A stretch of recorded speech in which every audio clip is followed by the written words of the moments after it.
الحمد لله رب العالمين والصلاة والسلام على سيد الأنبياء والمرسلين حبيبنا وحبيب رب العالمين أما بعد.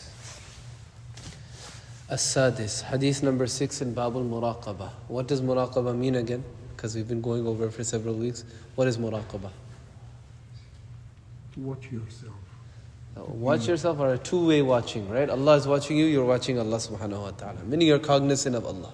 At every moment a person is conscious, what am I doing? Because Allah subhanahu wa ta'ala is watching me. So the sixth hadith in this chapter, عن أبي هريرة رضي الله عنه. Abi Hurairah رضي الله عنه, he narrates, أنه سمع النبي صلى الله عليه وسلم يقول. This hadith, it's long. There's not much discussion here, inshallah. I'll just read and translate, inshallah, and we'll go over the next hadith as well. يقول إن ثلاثة من بني إسرائيل. There were three people from the Bani Israel.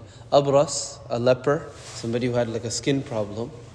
وأقرع, a bald person. وأعمى, and a blind person. أراد الله أن يبتليهم فبعث إليهم ملكا. Allah subhanahu wa ta'ala wanted to test them, so He sent to them an angel. Now look, Allah subhanahu wa ta'ala, He knows the reality of all of us. He knows what's inside of us.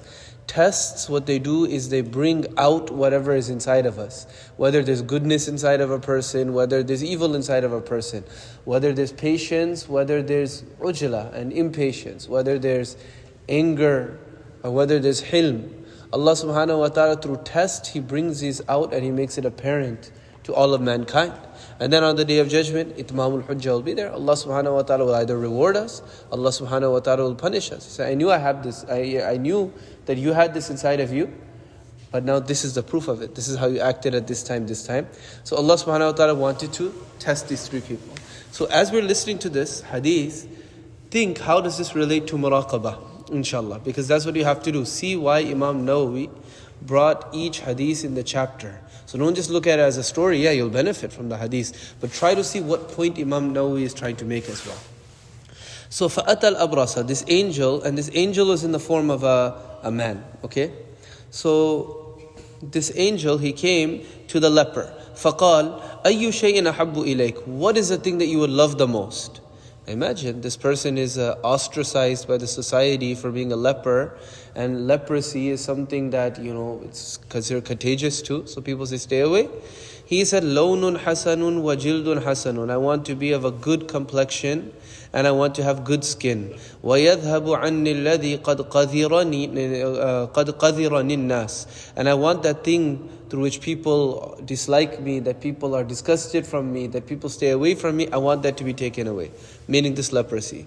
فَمَسَحَهُ, so now this angel in the form of a man rubbed him. فَذَهَبَ عَنْهُ قَذَرُهُ, so this illness of his went away. وَأُعْطِيَ لَوْنًا حَسَنًا, and he was given a good color. قَالَ فَأَيُّ الْمَالِ يَحَبُّ إِلَيْكَ, then he asked, what type of wealth do you like the best? قَالَ الْإِبِلِ, he said a camel. أو قال البقر, شك الراوي. So over here sometimes the narrator, because they're very careful when they narrated a hadith, this narrator here said, I'm not sure. Was it I think it was a camel, but maybe it was maybe I heard that it was a cow instead, right? But it seems that the correct, when you look at the other narrations, it's a camel. This man, he said he likes camels. So فَأُعْطِيَ نَاقَةً عُشَرًا, so he was given a 10-month pregnant camel. And look, like for example in Surah Takwir, what is it? وَإِذَا الشَّمْسُ كُوِّرَتْ وَإِذَا النُّجُومُ انْكَدَرَتْ وَإِذَا الْجِبَالُ وَإِذَا الْعِشَارُ عُطِّلَتْ. When the 10-month pregnant camel is left, this is the most valuable type of wealth for an Arab. That the camel, its gestation period is not 9 months like a human being, it's 10 months, right? Right as it's about to give birth, on the Day of Judgment, people out of fear, they'll leave it. And I've said this many times before, a camel is so valuable to them. Why? Because imagine you have like a car. So a camel is like a car, it's a vehicle. But now imagine your car, it could give birth to other cars, right? Like your SUV gives birth to a sedan. And then on top of that, it gives you milk too, that you could drink. And then when you get tired of it, you could even slaughter it and you could eat it. That's what a camel is. Now imagine when it's pregnant, you're about to get another one.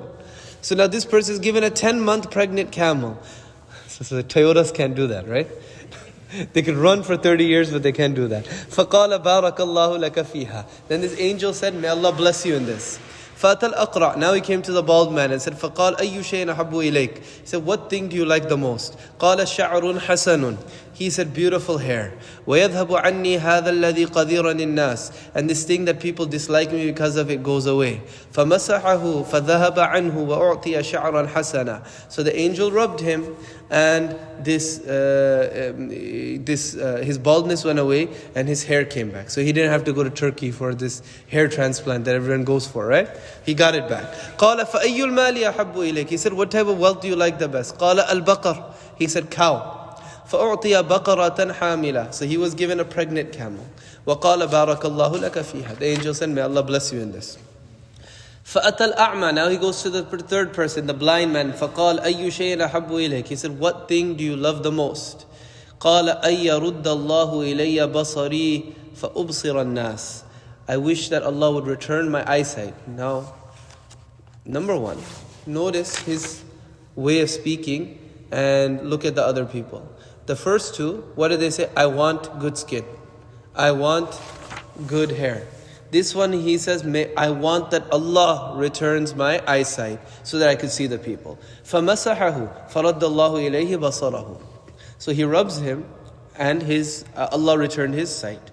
قَالَ فَأَيُّ الْمَالِ أَحَبُّ إِلَيْكَ. He said, what wealth do you like the best? قَالَ الْغَنَمُ. So he said this, what do you like? Sheep and goats, like these four-legged animals, right? قَالَ الْغَنَمُ فَأُعْطِيَ شَاةً وَالِدًا. So he was given a pregnant sheep. فَأَنْتَجَ هَذَانِ وَوَلَّدَ هَذَا. So now those two animals, right, or all of these three animals, basically, they all gave birth. So this camel and this cow and this sheep, they all gave birth, and there were many children after this, okay? فَكَانَ لِهَذَا وَادٍ مِّنَ الْإِبِلِ وَلِهَذَا وَادٍ مِّنَ الْبَقَرِ وَلِهَذَا وَادٍ مِّنَ الْغَنَمِ. Each of the three had a valley full of the animals that they were given, along with their health being restored in whatever way that they wanted. ثُمَّ إِنَّهُ. Then the angel came later on. أَتَى الْأَبْرَصَ فِي صُورَتِهِ وَهَيْئَتِهِ. Now the angel comes sometime later in the form of a leper to the one who used to be a leper. فَقَالَ رَجُلٌ مِسْكِينٌ. He said, I'm a poor man. فَقَدْ انْقَطَعَتْ بِيَ الْجِبَالُ فِي سَفَرِي. And he said that, look, basically, I've crossed many mountains in my travel. فَلَا بَلَاغَ لِيَ الْيَوْمَ إِلَّا بِاللَّهِ ثُمَّ بِكَ. And I have no way to get back home, right? Except through Allah and then through you, right? And then through you. It's like a respectful way of saying, please help me. أَسْأَلُكَ بِالَّذِي أَعْطَاكَ اللَّوْنَ الْحَسَنَ. I ask you by the one who gave you this good skin color, وَالْجِلْدَ الْحَسَنَ, and this good skin, وَالْمَالَ, and this wealth, بَعِيرًا, a camel, أَتَبَلَّغُ بِهِ فِي سَفَرِي, that will allow me to continue on to my journey. فَقَالَ الْحُقُوقُ كَثِيرًا. He said, I have many responsibilities. Many people are asking me for wealth. I have a lot of people I have to help out. A lot of bills, a lot of this, a lot of that. فَقَالَ فَكَأَنِّي أَعْرِفُكَ. Now the angel says, I think that I recognize you. أَلَمْ تَكُنْ أَبْرَصَ يَقْذُرُكَ النَّاسِ. Weren't you a leper that people disliked? فَقِيرًا فَأَعْطَاكَ اللَّهِ. You were poor and Allah gave you? فَقَالَ إِنَّمَا وَرِثْتُ هذا المال. He said, no, I inherited this wealth. كابرا عن كابر. This has been in my family for generations. Generational wealth. فقال. So the angel said, okay. إن كنت كاذبا فصيرك الله إلى ما كنت. If you're lying, may Allah subhanahu wa ta'ala make you as you were. And then he goes on. Some narrations say he turned back into a leper. And he became poor too. وأتى الأقرع. Now he came to the bald person في صورته وهيئته, in the same form, bald. فَقَالَ لَهُ مِثْلَ مَا قَالَ لِهَذَا. He said the same that he said to the leper. وَرَدَّ عَلَيْهِ مِثْلَ مَا رَدَّ هَذَا. And he rejected him the way that the leper rejected him. فَقَالَ إِن كُنْتَ كَاذِبًا فَصَيَّرَكَ اللَّهُ إِلَى مَا كُنْتَ. If you're lying, may Allah make you the way that you were. He became like that. وَأَتَى الْأَعْمَى. Now he went to the blind person فِي صُورَتِهِ وَهَيْئَتِهِ, as a blind person. فَقَالَ رَجُلٌ مِسْكِينٌ وَابْنُ السَّبِيلِ. I'm a poor person and I'm وَابْنُ سَبِيلٍ, and I am a traveler. إِن قَطَعَتْ بِيَ الْجِبَالُ فِي سَفَرِي. And there's many mountains between me and where I have to get to. فَلَا بَلَاغَ لِيَ الْيَوْمِ إِلَّا بِاللَّهِ ثُمَّ بِكَ. Nobody will be able to help me except for Allah and then you. أَسْأَلُكَ بِالَّذِي رَدَّ عَلَيْكَ بَصَرَكَ. I ask by the one who returned your sight to you for a sheep. شَاةً أَتَبَلَّغُ بِهَا فِي سَفَرِي, that I could use in my journey.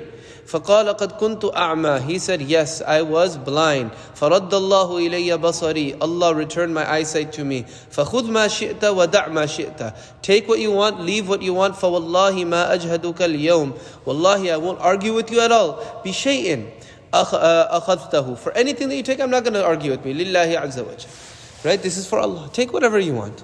فَقَالَ أَمْسِكْ مَالَكَ. So now the angel says, keep your wealth. فَإِنَّمَا ابْتُلِيتُمْ. You all have been tested. فَقَدْ رَضِيَ اللَّهُ عَنْكَ. Allah subhanahu wa ta'ala is happy with you. وَسَخِطَ عَلَى صَاحِبَيْكَ. And He is angry with your two companions. مُتَّفَقٌ عَلَيْهِ. This is agreed upon by Imam Bukhari and Imam Muslim. So now, what do we learn from this? How does this relate to Muraqabah? Any ideas? How is it?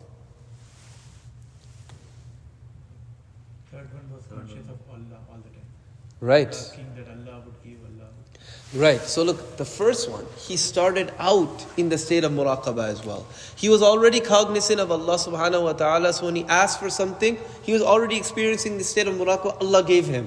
And when Allah subhanahu wa ta'ala gave him, he didn't forget as well. Right? Allah subhanahu wa ta'ala says, وَنَبْلُوكُمْ بِالشَّرِّ وَالْخَيْرِ فِتْنَةً. We'll test you with evil and with good. Good meaning wealth. Or it could be any type of good. We'll test you with difficulties and we'll test you with good things. We'll test you with sins and we'll test you with wealth and health and all of these things. وَنَبْلُوكُمْ بِالشَّرِّ وَالْخَيْرِ فِتْنَةً وَإِلَيْنَا تُرْجَعُونَ. Allah says, كُلُّ نَفْسٍ ذَائِقَةُ الْمَوْتِ. Every soul will taste death. وَنَبْلُوكُمْ بِالشَّرِّ وَالْخَيْرِ فِتْنَةً. And in the meantime, before your death comes, we'll test you with good and with evil and with good. وَإِلَيْنَا تُرْجَعُونَ. Then you have to return to us. He was tested with difficulty. He remembered Allah. Then Allah subhanahu wa ta'ala made him rich. He remembered Allah. He didn't forget Allah. He didn't forget where he came from. Right? And so then Allah subhanahu wa ta'ala was happy with him.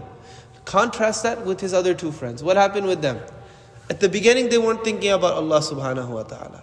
At the end, they became arrogant and they didn't think about Allah. Allah gave them a chance. Some people in times of difficulty, fine. They become despondent. Maybe it slips their mind to make dua. Then Allah subhanahu wa ta'ala helps them out. But even then they don't realize. And they're putting up fronts and they're making up things because they're embarrassed about what they used to be. Rather, the way that a person should be is that they must always remember where they came from and what they are. This is muraqabah. I think, I don't know if it was in this dars or in tafsir. Did I tell you the story of Ayaz, the servant of Sultan Mahmud Ghaznawi? I told you here? What was it? I just remember this snippets of it. He used to, his name was Muhammad, and I think could be, no, I don't know. So this Sultan Mahmud Ghaznawi, he was like one of the first Muslim rulers in India, right? So he had this servant of his that he liked a lot, he favored a lot, named Ayaz. So people, they used to become jealous. And here when the name Ayaz comes, I'll tell you one joke as well. This, in our Desi culture, we like to rhyme the names, right? We like to rhyme names. So there was Maulana Ashraf Ali Thanvi, rahmatullahi alayh. He had one murid. So this murid, his name was Ejaz. So he went to Hazrat Thanvi and he said, Allah gave me a son. I want a son whose name rhymes with my name. So he said, okay, name your son Ayaz. So you're Ejaz, you can name your son Ayaz. He came back a few years later, he said, I have another son. He said, okay, name him Riyaz. You want a rhyming name? Name him Riyaz. He came back in another year or 2 years. He said, I had another son, I need a rhyming name. He said, name him Imtiaz. Then he came back a fourth time with a son and he said, give me a rhyming name. He said, name him Piaz. Right? I don't have any other rhyming names for you. Piyaz meaning onions, right? Okay, so anyway, so this, what was I saying? So this Sultan Mahmud, he had this servant named Ayaz. So Ayaz, people were jealous of him. Why is the king favoring him so much? So they noticed, they were trying to find some dirt on him. So they saw that he had a cupboard in his room.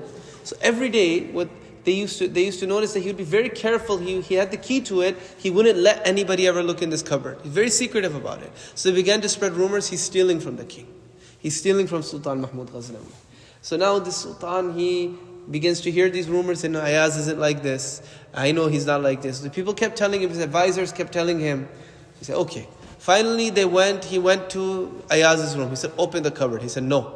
And he never disobeys the king. He said, no, I won't. He kept insisting. Finally, he took the key and from Ayaz forcefully and he opened it. And inside of there, did he find rubies, pearls? Nothing. He found rags. So what is this? He said that these were the rags I was wearing the first time I met you. So and now look at me, I'm one of the most important people in the kingdom. So every night before I go to sleep, I put these rags back on, I look in the mirror and I say that, Ayaz, this is what you came from. And then you met this king and he did all of this for you. So don't forget where you came from. Similarly, we shouldn't forget who we are. Allah subhanahu wa ta'ala may have blessed us.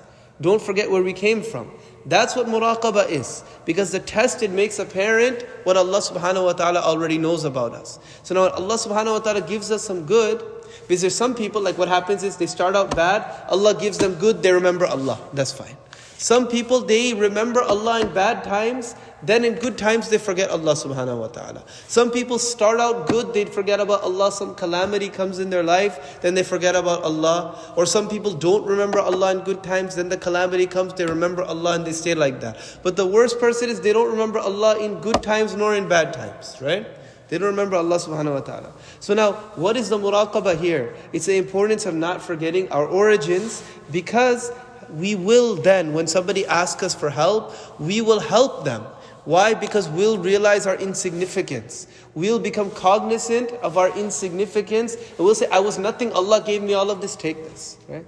That's what we have to do. At all times, don't forget where we came from.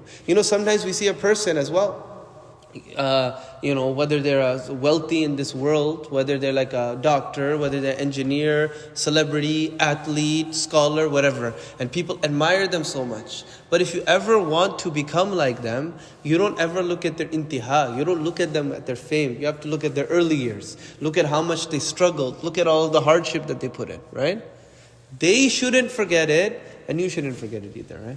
So may Allah subhanahu wa ta'ala allow us to be people of muraqabah. May Allah subhanahu wa ta'ala allow us to never forget where we came from. May Allah subhanahu wa ta'ala make it such that when we're tested with good, we remember that it's Allah that gave it to us. And so when somebody else needs help, may Allah subhanahu wa ta'ala allow us to help them as well. Inshallah, next week we'll do a couple of hadiths, inshallah. Wa akhiru da'wana alhamdulillahi rabbil alamin.